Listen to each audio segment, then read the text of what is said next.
Hello guys, welcome back to the channel. Today I'm going to be going over Matthew 10, 9 through 10, Mark 6, 8 through 9, and Luke 9 through 3, and explaining the supposed contradiction here.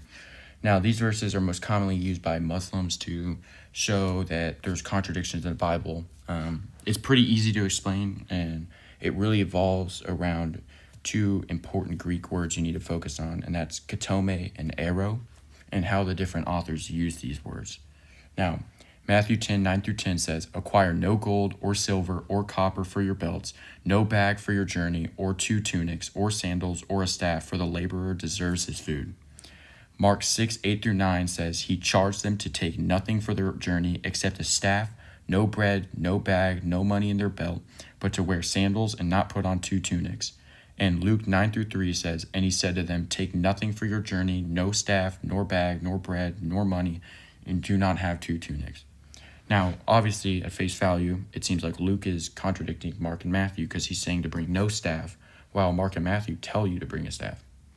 This is pretty easily explainable, and it involves like how Luke uses certain Greek words and how they differ from how Mark and Matthew uses it.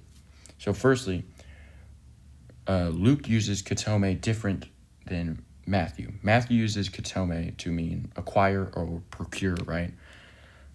Which is a little different than Luke, who uses katome to mean purchase or buy. And we understand this from a multitude of verses. For example, Luke 18:12, "I fast twice a week.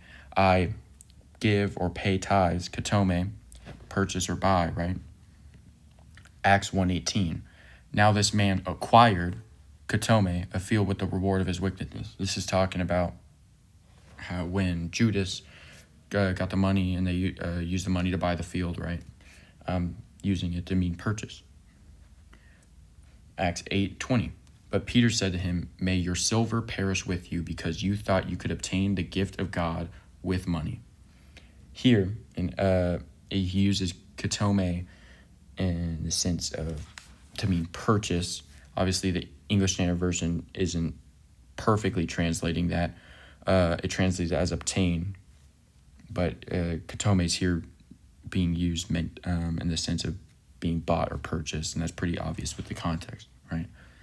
In Acts 22:28, the tribune answered, "I bought," using katome here to mean purchase, right? He purchases or bought this citizenship for a large sum.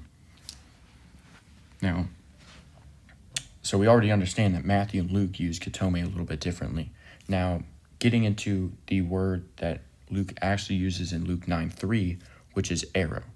Now, Luke uses ero in a more like flexible meaning, and he uses it to mean acquire, which is different from Mark, who uses ero in a strict literal sense to mean take or pick up and carry, right? So when Mark in Mark 6, 8 through 9 says ero, he means in a literal sense to take pick or carry what they already had with them, right? The staff. Mark using katome to mean acquire or procure, right? Take what you have, don't get anything else, right? Luke uses ero to mean acquire as well, and not in this more strict sense, right? Of being take or whatever. So whenever Luke's saying do not take a ero, a staff or whatever, it's not meant in the sense of like literally take a staff, which would be a contradiction. He's using ero in the sense of do not acquire like a staff. Don't acquire anything else. Take what you have. We understand that this looser meaning from the following verses. Firstly, Luke 19:21 through 22. "For I was afraid of you, because you are a severe man. You take what you did not deposit and reap what you did not sow." He said to him, "I will condemn you with your own words, you wicked servant. You knew that I was a severe man, taking what I did not deposit and reaping what I did not sow." Now here, he uses ero to mean take, right? That's what it's translated to. Ero here actually means acquire, right? You take what you did not deposit. You acquire what you did not deposit and reap what you did not sow.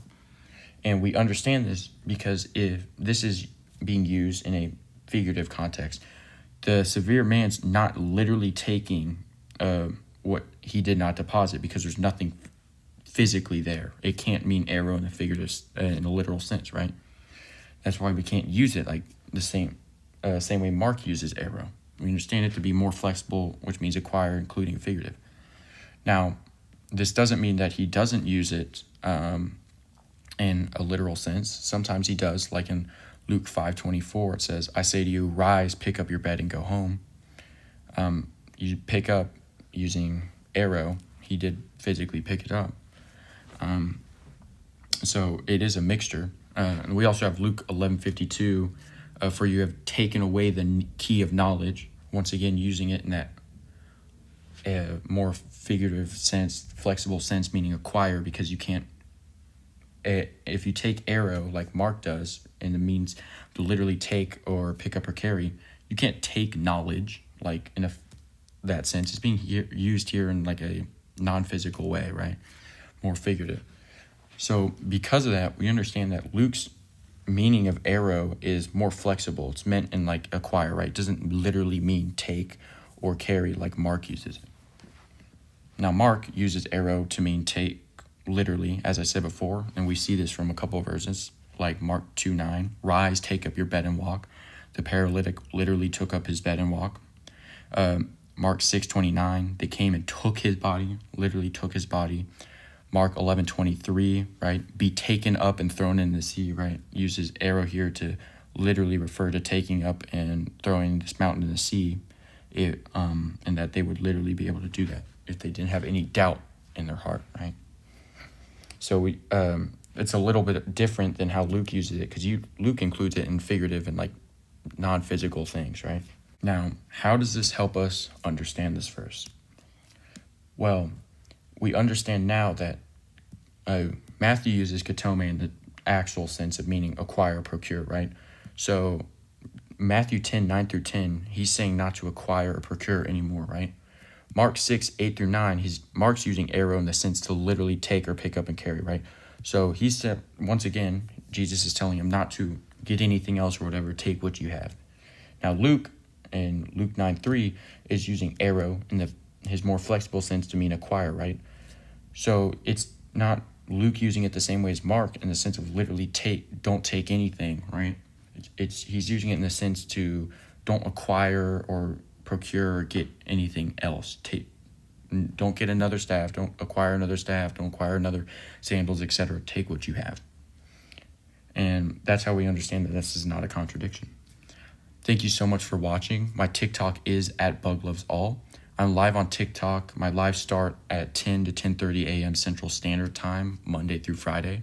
I would love if you guys came and joined to ask questions or if you want to debate. I'd also appreciate if you guys liked and subscribed, because I'm trying to reach 50 subscribers so I can dual stream on YouTube and TikTok.